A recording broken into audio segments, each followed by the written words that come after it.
It's time now to take a look at stories making headlines on Nigerian newspapers. And we begin this morning with the Leadership newspaper. Like we've been following the INEC calendar ahead of the 2023 elections. Today is the kickoff of the presidential campaigns, and Leadership captions its headline, or the biggest headline story there, as 18 candidates wanting President Buhari's job as 2023 campaigns begin. Right, that's the Leadership saying 18 candidates in all interested in succeeding President Muhammadu Buhari. We go to this Nigeria now. It's leading with electoral offences law being proposed for the 2023 polls. Now, the Senate says it is set to pass the new bill to further strengthen INEC, also considering legislation to prune the powers of the Central Bank of Nigeria governor.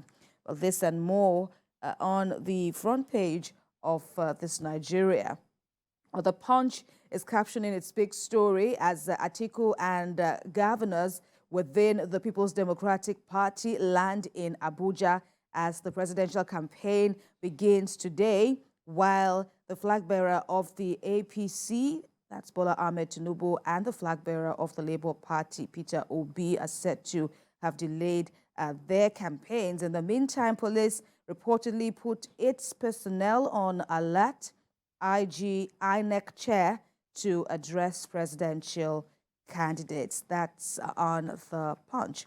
Finally, with me is Blueprint. PDP shuns Wike, Makinde, Ikpeazu, these three governors, as the main opposition party inaugurates a 520-member presidential campaign council today. In the meantime, APC suspends its own kickoff to accommodate other interests.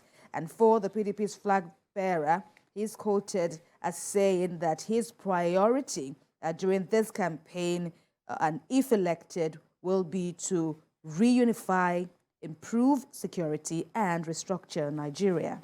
Veronica. To the Daily Trust now. Despite Buhari's assurances, 23 Kaduna train passengers spent 6 months in captivity. President should redeem pledges, victims' families speaking. How the remaining captives can be rescued, ex-AIG also speaking there.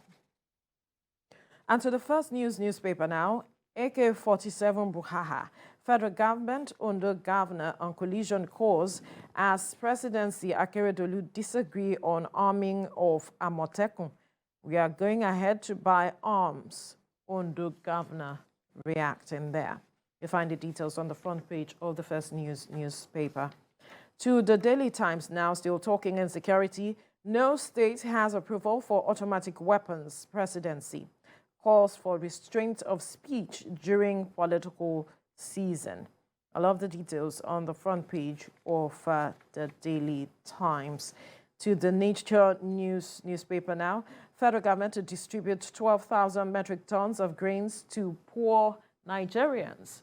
Federal government to distribute 12,000 metric tons of grains to poor Nigerians. The details on the front page of Nature newspaper. And to the Nation newspaper now, Nigerians face harder times as CBN raises interest rate. Emefiele hike from 14% to 15.5% to contain rising inflation. Emefiele says a hike from 14% to 15.5% is to contain rising inflation. You find the details on the front page of the Nation newspaper. To the Guardian now. Economy in red credit squeeze as CBN continues with 20-year high interest. MPR raised to 15.5 per count, highest in 20 years. CBN to debit commercial banks to effect new CRR Thursday. Adon increase creates opportunity for federal government to mop up local funds. All right, you find the details on the front page of the Guardian newspaper.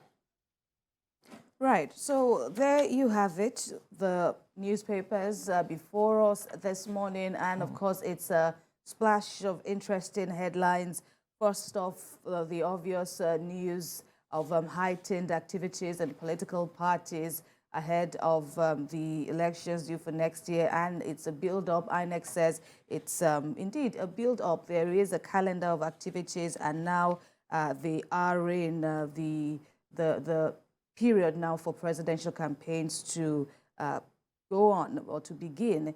And in the meantime, of course, stakeholders are also keeping their eyes on the state of the economy here in Nigeria. And only yesterday, the CBN released another monetary policy rate, which will, of course, affect lending or interest rates now to lend money from banks. Is set to be a 15.5% rate now. And analysts have stoked concerns, have heightened their concerns about what this could mean, noting that it's a 20-year high. It's the highest in about 20 years, while the CBN governor is saying it is in a bid to rein in inflation. But for analysts, it remains to be seen how this will reduce inflation.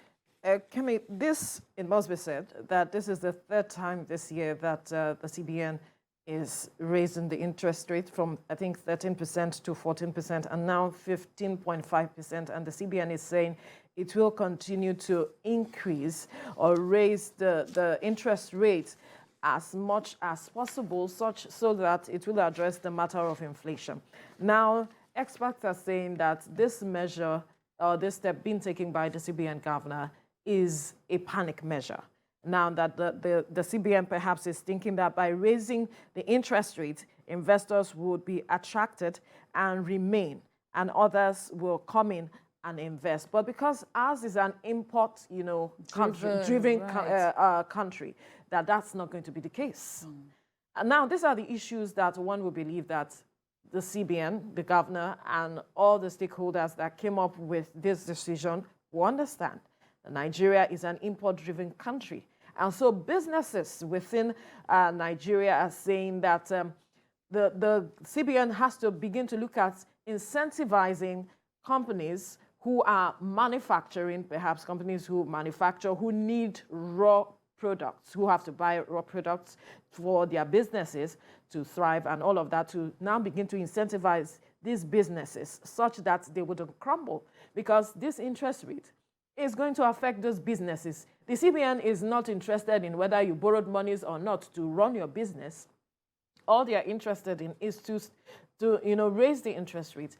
And what you as a business owner is interested in is to stay in business. And so the thing for most businesses and experts is to cushion the effect, because the attendant effect of this is that a lot of people will lose their jobs. When businesses find it difficult to buy raw materials, because at the end of the day, profit is what you are looking out for. But when the cost of running the business is much more than the profit you make, you begin to look at how you cut down on the people who work for you. You look at how you can cut costs in several ways.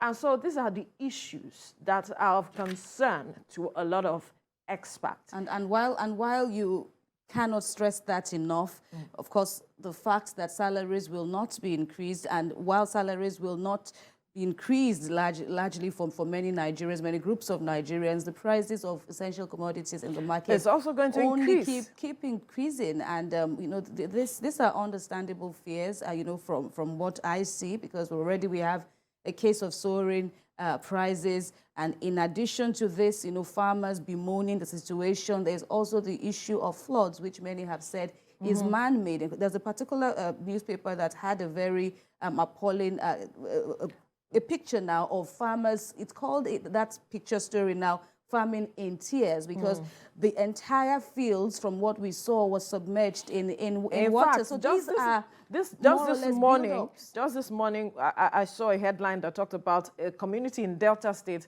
was lost to floods, just this morning.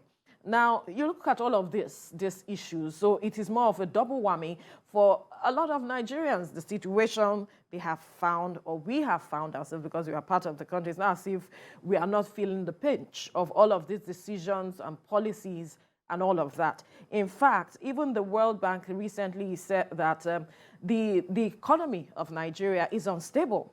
And I'm wondering how this decision by the CBN is going to further deepen the instability of the economy, and looking at what is happening, what the experts are saying already. Absolutely. And even, making this entire business terrain in Nigeria a positive incentive for investors, local and foreign, to come and, pump their money in. Of course, that also, needs to be looked into. Okay, fine, it's okay for you as a CBN governor to say all these moves are in a bid to further improve or better the investment situation in Nigeria. But how will all this pan out?